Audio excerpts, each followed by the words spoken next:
Tic Tac Chec. How to play. The object of this two-player game is to be the first player to get their 4 pieces in a row horizontally, vertically, or diagonally. Lay out the board between the 2 players. You can also play this game with a regular-sized chessboard by marking off a 4x4 area. Each player picks a color and takes the matching colored pieces. Pick a player to go first, then turns alternate. During the first 3 rounds of the game, players take turns placing any piece on any empty space on the board.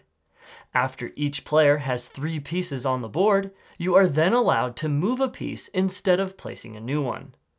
All pieces move as they do in regular chess. For a refresher of those rules, check out this video.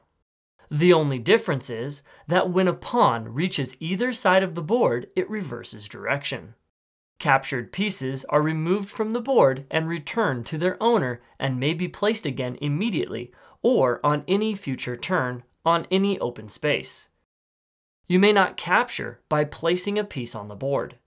The first player to get 4 of their pieces in a row horizontally, vertically, or diagonally wins.